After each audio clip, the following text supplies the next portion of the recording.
There are only two questions in the tutorials for RSA. Reason is the question is very straightforward. Okay.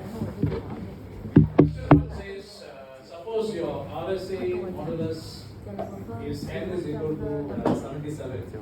Okay. Sometimes this is given, sometimes this is not given. Okay. And even if this is not given, you can actually find out because we know n is p by q. Right? We know that n is p by q. Right? And we know p and q are prime numbers. Okay? So you should be able to make out what could be the value of p and q. Do you understand what I'm saying? N is given, right? Sometimes the value of p and q will not be given. Do you understand what I'm saying? So what I'm saying is, if p and q, see n is made up of p by q. P into q is equal to n. Okay? Even if p and q is not given, when n is given, you can actually find out because this will be usually a small number. Okay? And we know p and q are prime numbers. Okay? So what multiplied by what will give 77, you can actually find out. Okay? So in the exam, sometimes this will not be given. Only this value is given. Okay, here, since you are learning, it is given. Okay? So 7 by 11 gives you 77. And we know that 7 and 11 are prime numbers. Prime numbers are those numbers that are divisible by itself and divisible by 1. Okay? They are prime numbers in case you have forgotten what is the prime number. Okay? And your decryption key D is equal to 11. Okay? Find the encryption key E. So up to this is one part of the question. Okay? Find the decryption key E.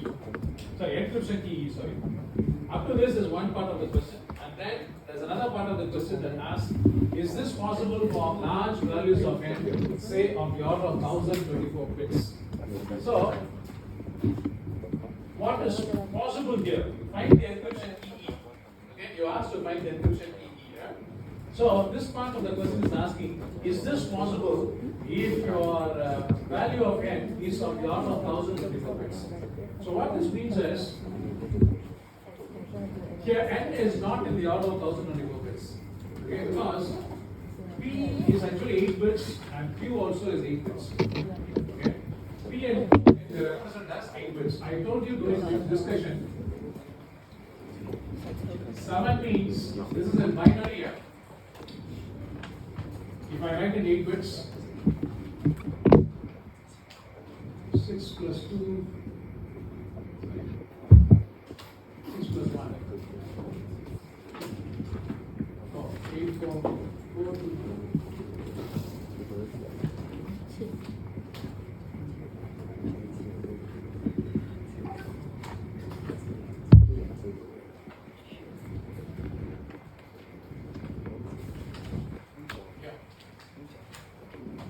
So these are actually 8-bit quantity. They are not 1024 bits. Okay, and I told you during lecture we are taking this to be 8 bits so that we can do hand calculation. Do you understand me? Okay. In reality, RSA does not use P and Q as 8 bits. Minimum it is, this is 1024 bits. This is 1024 bits. Okay, P is 1024 bits means. How many digits it is? You divide by 8. 8 goes here, one time, 12 one time,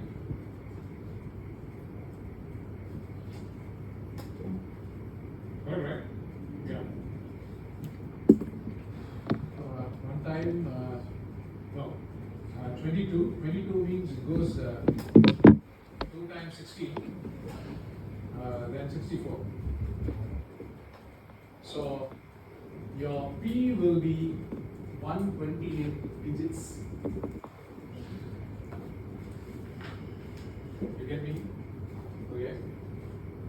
So we are taking a very small number here so that we can do hand calculation. Okay. Other day, those who were present during my lecture, I showed you my Adobe e-signature. Okay. So Adobe e-signature actually uses RSA P and Q, not even 1024. It uses 2048 bits. P is 2048 bits, Q is 2048 bits. You cannot even dream of cracking that. Okay, it's unimaginable. Okay, so what is the beauty of RSA is knowing n. Knowing n means knowing the value of n. We cannot find out what is the original value of P and Q because n is actually P by Q. Okay, so usually this is made as public. Public means no secret. N can be told to everybody in the world. Okay, P and Q is kept as secret. Okay, here knowing n, we can find out what is P and Q because P and Q are very small value. Okay, knowing n, knowing the value of n, very easily we can find out what is P and Q because n itself is very small. Okay, and P and Q are very small. In reality, P and Q are very big, 1024 bits minimum.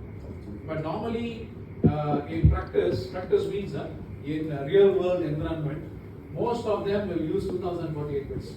2048 bits. So this will not be revealed. This will be kept as a secret. N will be revealed to everyone. So knowing n, finding out this is impossible. Why means, that's what I told you during lecture, it is intractable.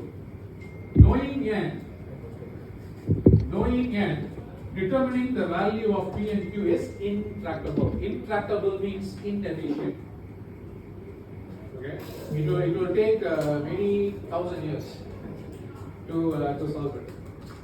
Okay, so in simple terms, they are mathematically strong, and with today's technology, it is impossible to be cracked. It is impossible to be solved. Okay, with today's technology, yeah, right. So I just answered this part of the question. Let us go back here, and then we shall come back to it. Okay. So what is given? N is given, and D is given. You are asked to determine E. Okay, N is given, D is given, and you have been asked to determine E. Okay.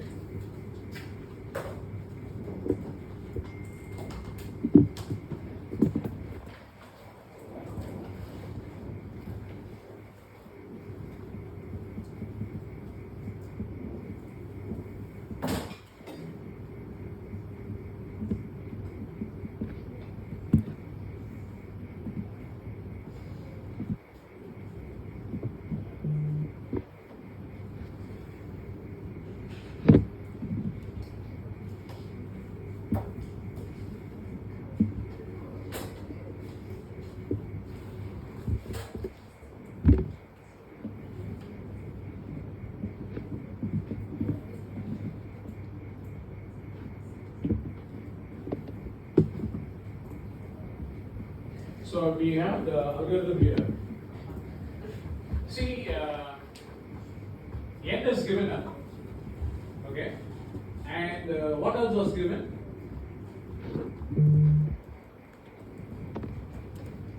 D also was given. Okay, n is given, D is given. You have been asked to determine E. Okay, so what you should do is you should apply this formula. Lot of students will apply this formula. Don't do that. So y means D is given, n is given, so we can determine phi of n. Okay, D is given. I repeat one more time. This is child's play. If you listen to me, this is nothing. Okay, cannot be explained more than this. D is given, okay, n is given, we can determine phi of n, okay, and the question is asking you to find out E, okay. You cannot apply this formula. Why means, I already told you, D and E are related, they are a pair, okay. Whenever D is computed, it is going to depend on the value of E. So D is given, so we always use this formula, don't use this formula. Okay, if you use this formula, you will get some value of E, but it will be wrong. It may not be the pair meant for D. Okay, because D and E are pair. Why we call them pair means that the value of D depends on the value of E. So D is already given. So meaning D has been determined for some value of E. They are asking to find E. So we have to apply this one. Okay. So I go back to the tutorial question.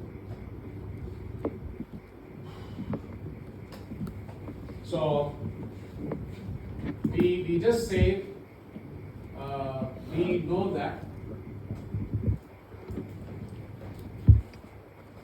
D into E mod phi of n is equal to 1. Okay, D is given, phi of n can be determined. Okay, because phi of n is not given, we can determine phi of n. So what is phi of n? This is called as phi, Fi. This is a Greek letter. Okay. This is called as pi. This is pi. Okay. Because some of you, I don't know, I see your face. Maybe I don't know. Maybe you are thinking something or you're scared. So don't worry about the simple phi of n. Huh? So phi of n is equal to p minus 1 into q minus 1. Okay. So what is p? 7, right? 7 minus 1 into 11 minute 1. Correct, right? Yeah. That is equal to 6 by 10, 60. Okay, so what we do now?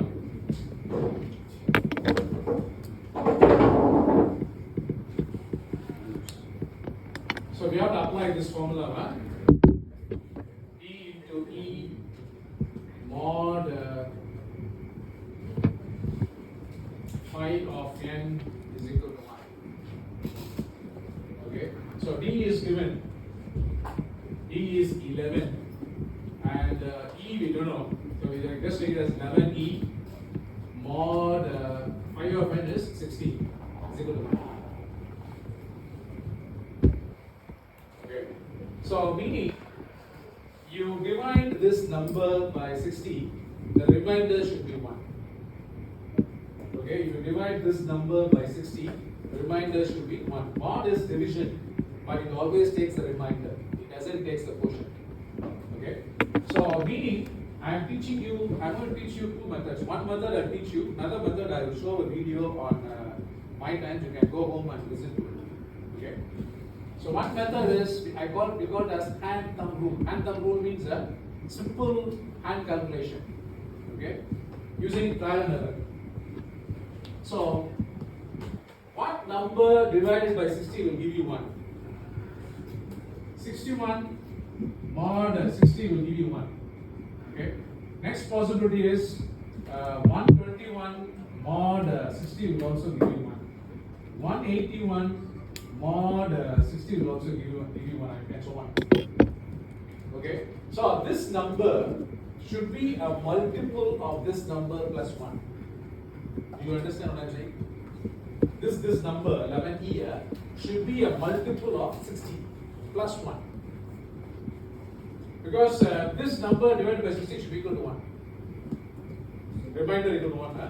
So if you divide 61 by 60, you will get 1. 121 by 60 also you will get 1. 181 divided by 60 also will give you 1. 241 divided by 60 also will give you 1. You can go on like that. Okay. So until where I am supposed to write that. Okay. I just stopped here and let me explain. If I take 61, can something multiplied by 11 can give you 61? Nothing Because 11 by 6 is 66. It goes beyond this. If I multiply 11 by 5, it is 55. Do you understand me? Right? So 61 will not work. 11 multiplied by something should give me 61. Is it possible? Not possible. Okay, what is the next possibility? 121. 11 into something, can we get 121? 11 by 11, 121, right? So this is what in critical thinking we call it as trivial. Okay, trivial means the answer is visible once the problem is set. So the answer can be seen because 121 more 60 equal to 1 means yes, 11 by 11 is 121. Our brain tells the answer immediately. So we call this as a trivial problem, very straightforward problem. Okay, so 11 by 11 mod 60 is equal to 1. Therefore, E is equal to, that's all. So you have answered up to this part. Okay. So what is the answer for this part? Is this possible? This is what the question is asking. Is this possible for large values of n? Large values of n means how big n is. Say of the order of 1024 bits. Of order of 1024 bits means we know n is made up of p by q. So p is 1024 bits and q is 1024 bits of that order. Maybe p is 1024, q is 1024, or p is 2048, q is also 2048, or p is 4096, q also 4096. Meaning this is 2 power 10.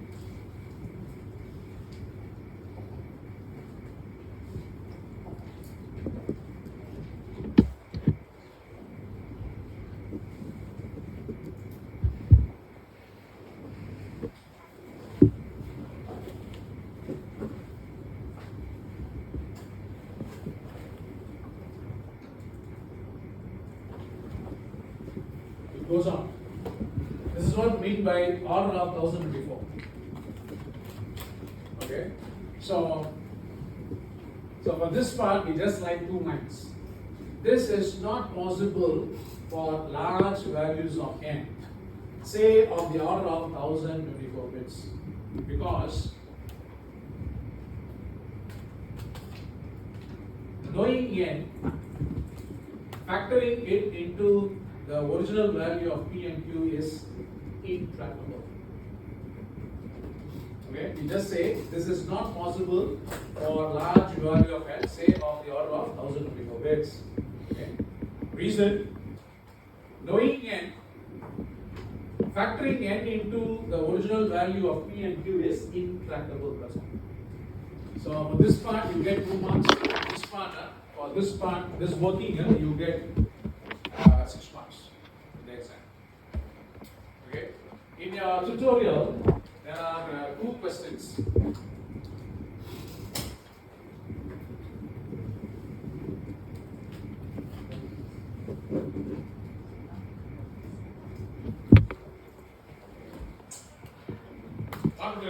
Not the tutorial, assignment.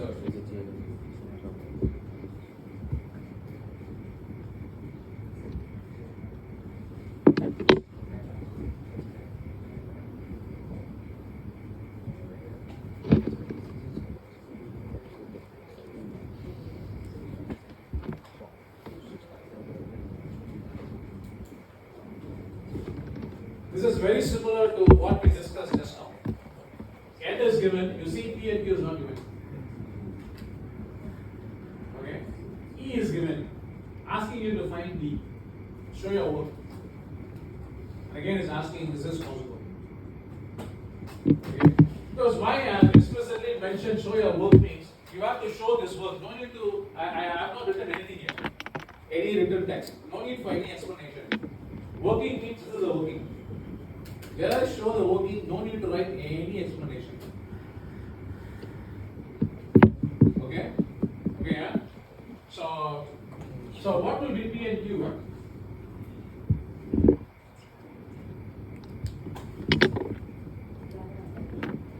11 and 13. Yeah.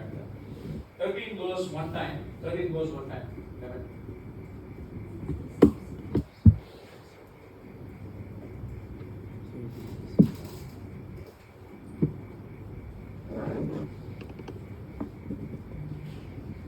Only one time, right? Remainder is 1. 1 plus 3 is 13. 1 times 11.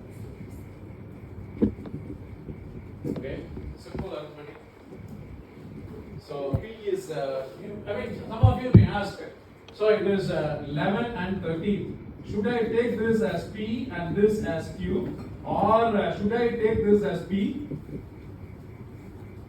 and this as Q? Doesn't matter. Doesn't matter whether you take this as P and Q or you take this as P and this as Q. Does not matter. Okay. To me, it is 11 by 13. That's all. 11 by 13 makes up n. Okay. So same thing. Okay. And you have another question. Suppose your RSA modulus n is equal to 143. Again, same. And you see, I've given and your decryption key is D. So here E is given, here D is given, and here is asking you to find E. Here E is given, asking you to find D. Here D is given and asking you to find E. I think what we discussed here is very similar to this, right? So here D is given, asking you to find E. Just exactly what we did. Here E is given, asking you to find D. What should we do? Same formula. Okay, apply the same formula because E is given. Yeah. So you have to apply the same formula. D into E, D into E, mod phi of n is equal to 1. E is known and D is unknown. Okay. So whether E is given and is asking to find D, or D is given asking to find D, you apply the same formula.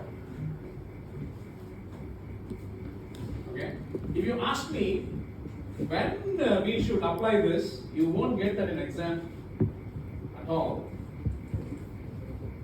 You may ask me when we should when there will be a situation to apply this formula.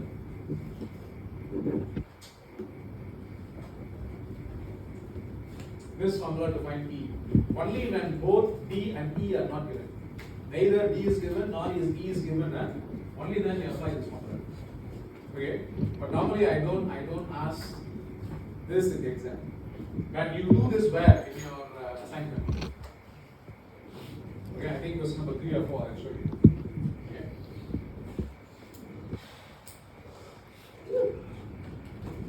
So you know what to do with your assignment 3, question 1 and 2. Yeah. Question 3 is actually digital signature, which we are going to discuss now in the tutorial. Question 4 is same as this one. Same as this example that we discussed in the tutorial, right, in the lecture class. Here you are converting the letter Susanna into ciphertext, then to plain text, right? So, to me, you don't need to show this. Other day when I presented, I hide this only. This is also only. You only show this, this, this, and this. This is a table. Okay? You have to do this calculation because if you look at your assignment, you hardly take 10 minutes.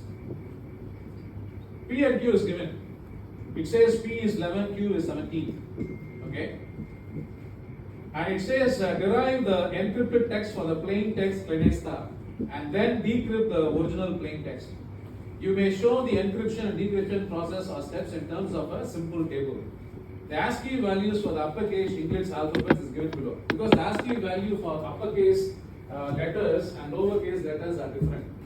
Okay? So here the ASCII value is given. For example, if you take K for Kennedy star, K is 4B. Don't forget this is an hexadecimal. Okay? K is 4B, not 48.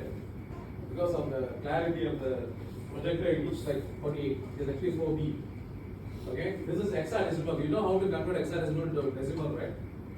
So you have to go to binary and then decimal. This is your year 1 semester 1. B means 11, right? Yeah, A is 10, B is 11. So 8 plus 2 plus 1, 11. So this is in your binary. Each of the hexadecimal digit has to be written as a 4-bit binary. Then you convert this into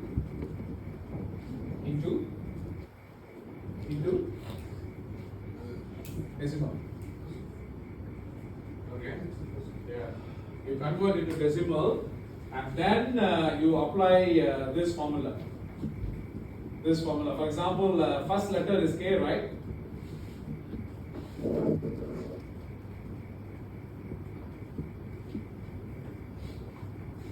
First letter is K. This will be K. Okay. So I don't know what is the decimal value. Find the decimal value. Then it will be the formula for ciphertext is equal to plain text power E mod n. So P and Q is given. So you have to find n. Here in this tutorial, in this assignment problem, you have to determine E as well as D. So you have to follow these steps.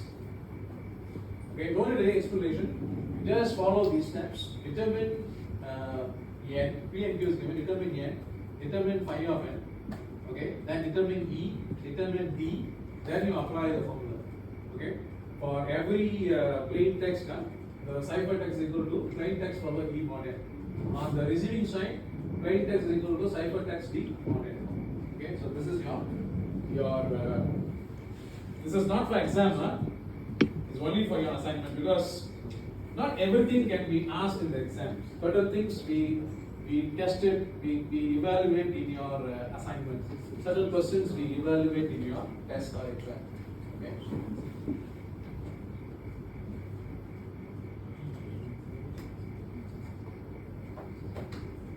All right.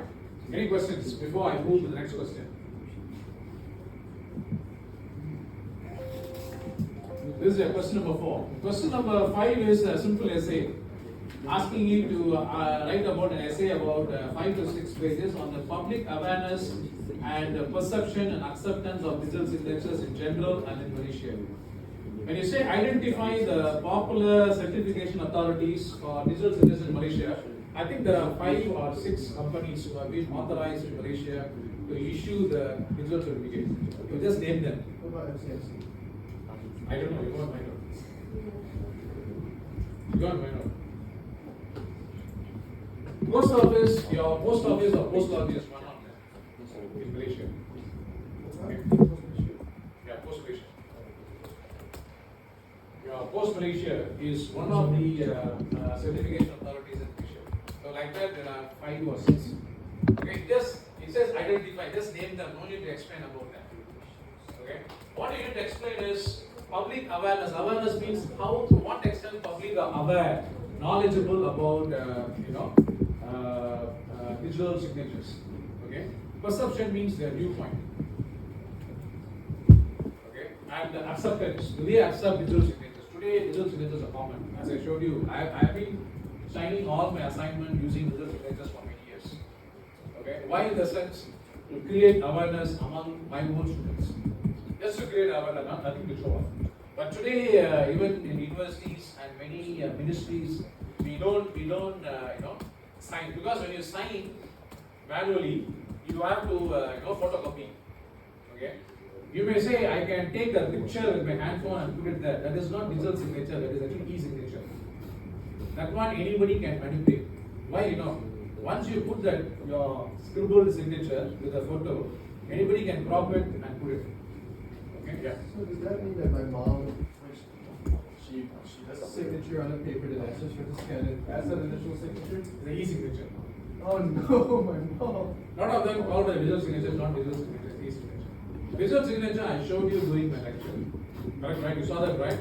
You go and touch it, you can see it's not an image. Your e-signature is an image. Do you understand me what I'm saying?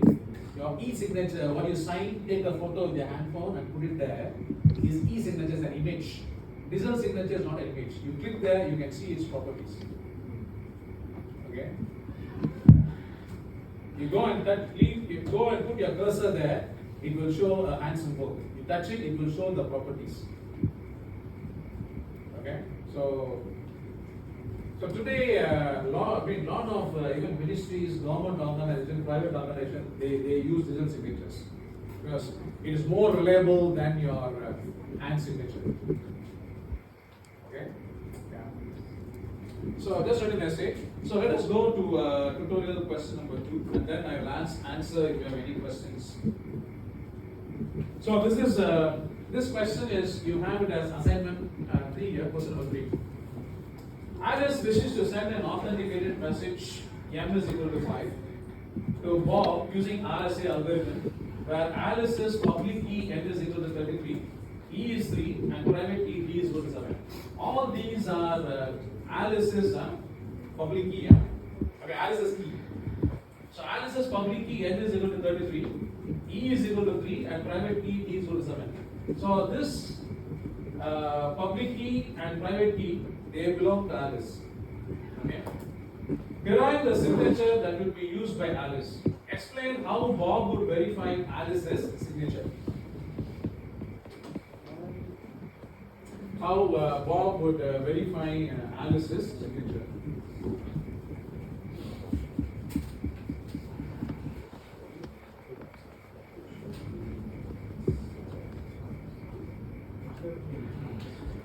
So usually for encryption, decryption, we use this formula. Ciphertext is equal to plain text power E mod n. Please listen to me. I explained this many times, but there will be a big number of students making a big mistake in the exam, because I know those all who did not listen to my class or were absent from my class. Okay, this is the formula we use for ciphertext. And here I explained in lecture. In encryption, decryption, our intent is to keep the message as a secret. We don't want, not a secret, keep the message as private. Okay? We don't want the content of the message to be known to everyone. That is why we encrypt it and send it. Okay? We don't want anybody else to read the content of the message. That is why we encrypt it. In digital signature, that is not our intention. Okay? Our intention is not to keep the content a secret. We just want to sign to make the document authenticated, that's all. Okay, for example, an agreement. Okay, you digitally sign. So you are digitally signed to authenticate that agreement. Okay, there's one more thing. Once you have signed, you cannot make any changes. If somebody makes changes, it will show that the document has been edited after it has been signed. Okay, I also have showed you this in the lecture class. I will show you one more time.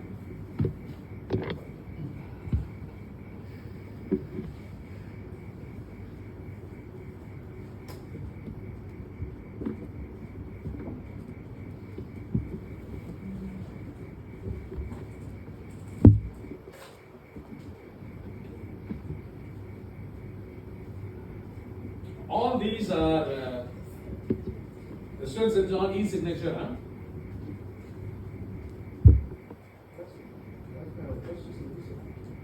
So actually, if I have not digitally signed, under edit you can see a camera icon. So using the camera icon, you can actually take a picture of this, and you can put it anywhere you want. Okay. This one also you can take a picture. These are images. This is not an image.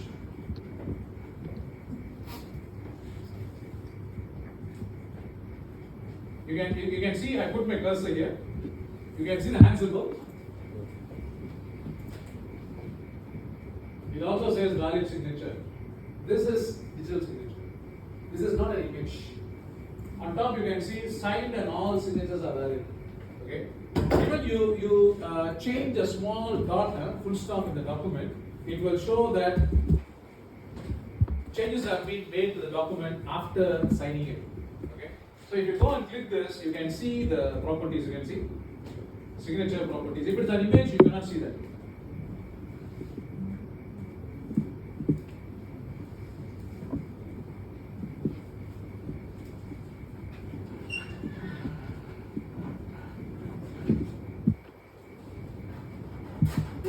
Bits RSA, meaning it uses P as 2048 bits, Q as 2048 bits.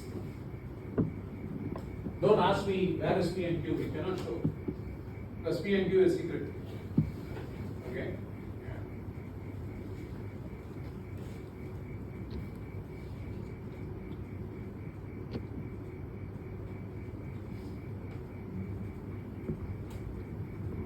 Actually, I cannot edit also because if I go and edit, it will say it has been signed. You see, the document has been signed and cannot be edited.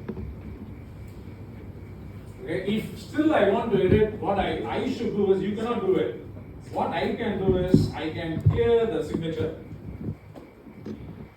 Okay, so whatever edit I want to edit, I can edit, and then I have to sign it again.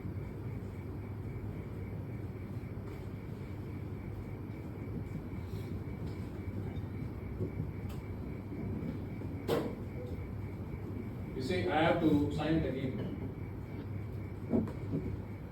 So when I sign it again, it will automatically timestamp today's date and today's time. You all can register for this, it is free. Nothing to do paid. Yes, Adobe Digital Signature. Okay?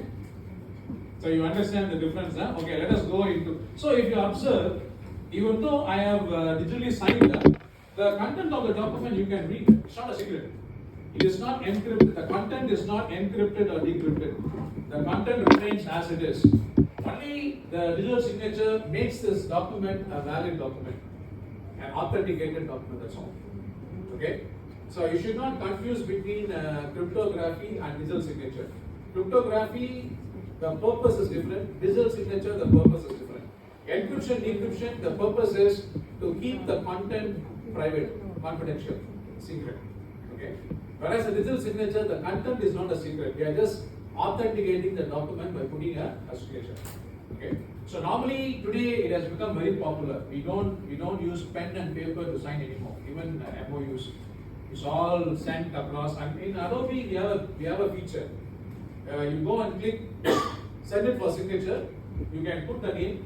Automatically it sends to the recipient an email to sign.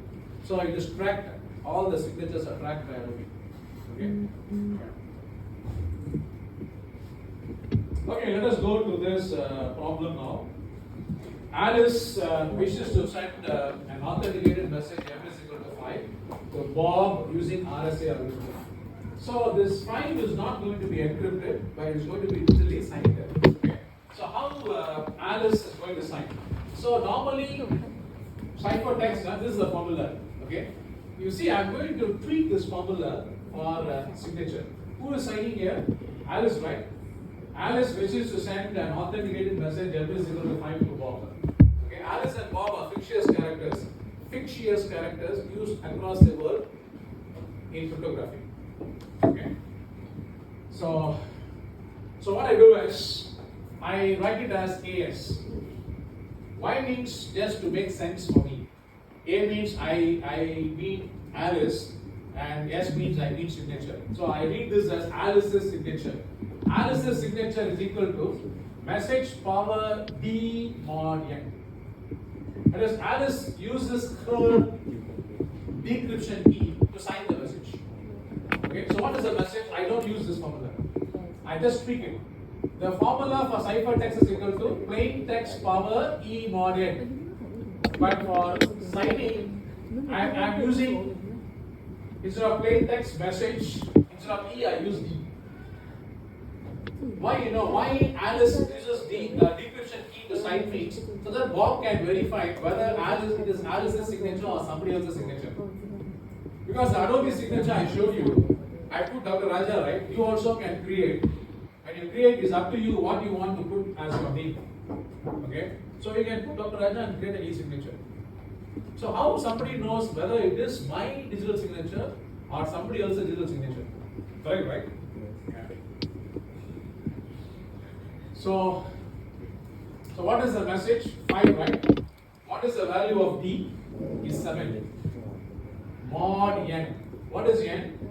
N is also here. Everything is given. Don't need to determine anything. Mod 33.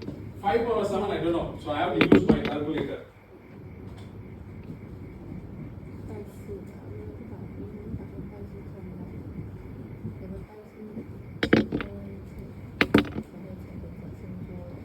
G. So we have found out what is Alice's signature. We have found out this part. Derive the signature that will be used by Alice. We have found out this. Okay. This part we have answered. Okay. Next part is explain how Bob would verify Alice's signature. How would Bob verify Alice's signature means how Bob would know that this is Alice's signature. This is signed by Alice.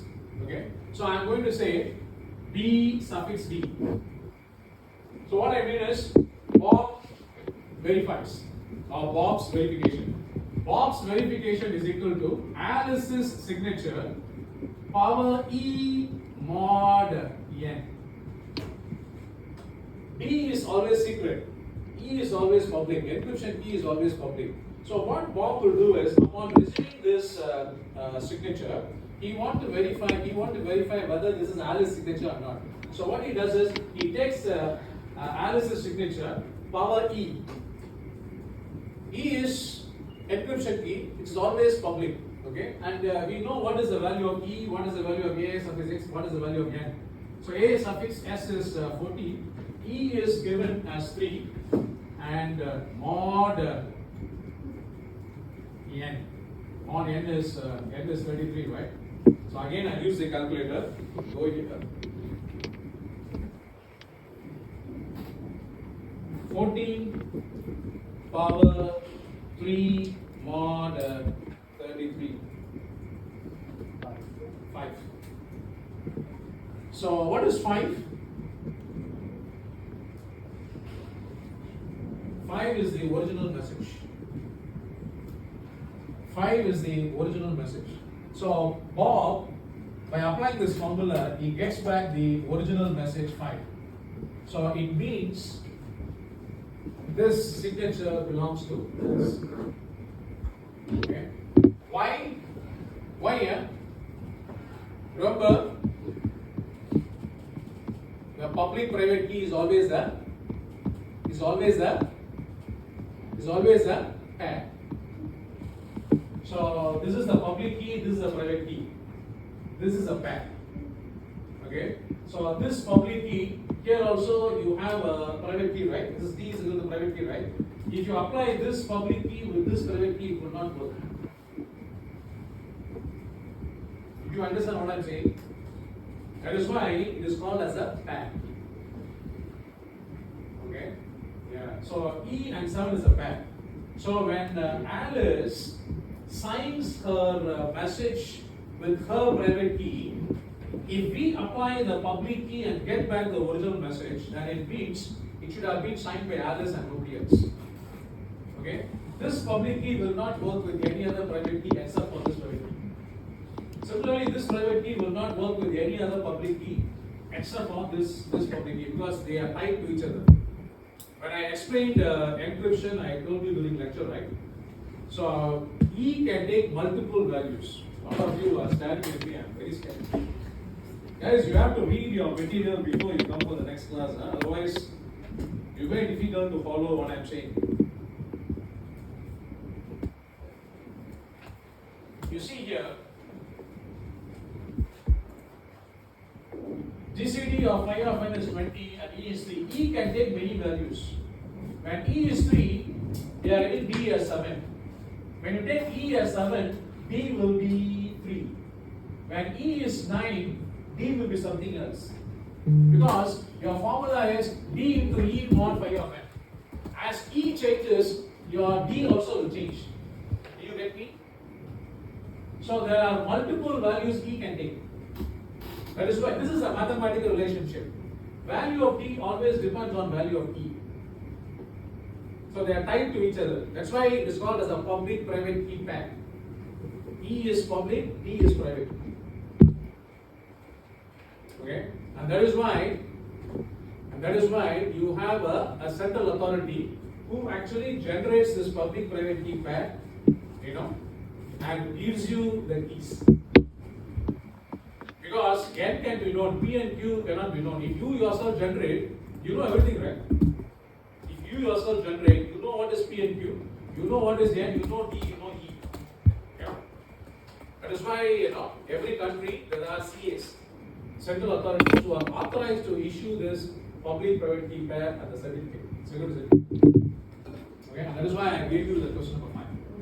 To go and find out who are the central authorities in Malaysia who are authorized to give the public key pair and the security certificate. Okay, understood, right? So, what is the answer you give here?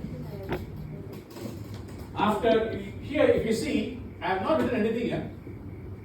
I am just showing the working, how Alice memorizes the signature and how Bob verifies. Okay, so it's just explain how Bob would verify Alice's signature. This is how Alice verifies. Maybe you have to write 1 or 2 lines here. Okay. When Bob gets the original message as 5,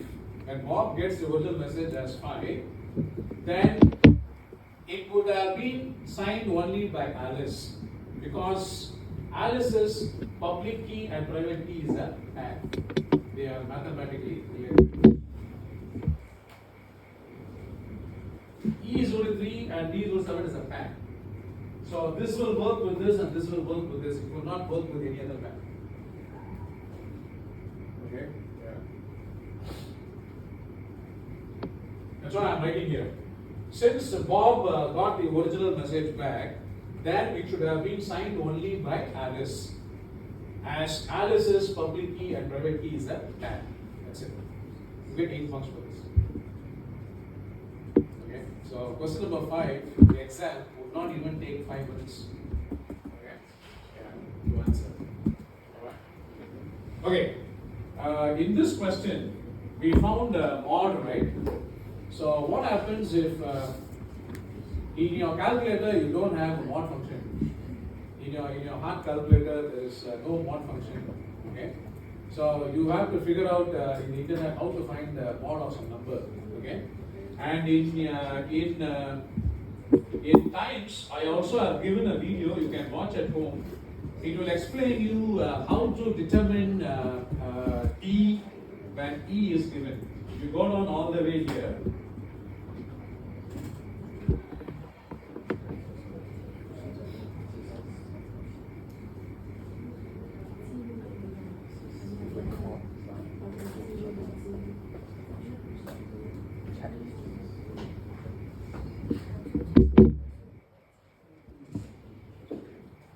Video applying Euclidean algorithm to determine D for a given E in RSA cryptography.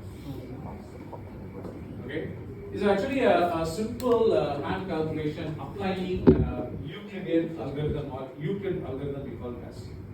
Okay, you can watch the video, follow the video. It will take just 2 to 3 minutes. Okay, so if you are following this, you don't need calculator to find the value of D for a given E. Okay, so you can go and watch this. Yes. Can you go back to the lecture?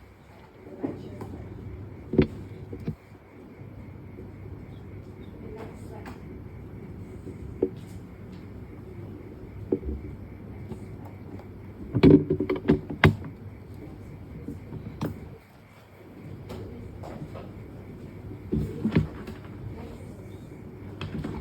Yeah, why is this one is D equal to 1 more? That's 60. Same thing. No, but I went to correct. D into E mod 160 is equal to 1.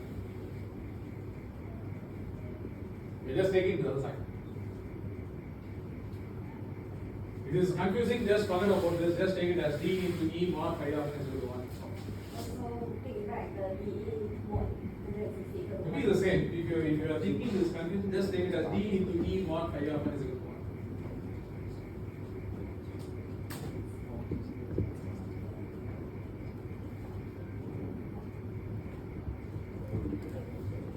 You can see here D into E. This is actually called as same as. Actually the right word is equivalence. We have three lines. This is equal to assignment statement. When you have 3 lines, it's called as equivalence in mathematics. Okay. Yeah. So no time to go and explain all this. By right you should know, because to be one of your prerequisite is advanced mathematics or applied mathematics, and you also learn discrete mathematics.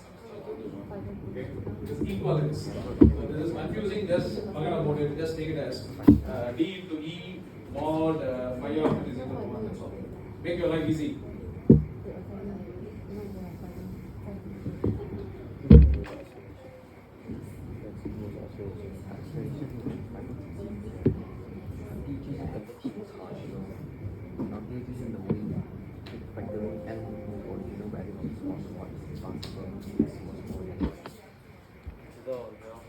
Just take it as this, that's all. Okay, here also I'm doing the same. D into mod phi of it is equal to 1. Okay? Any questions before we leave? Any time? Oh.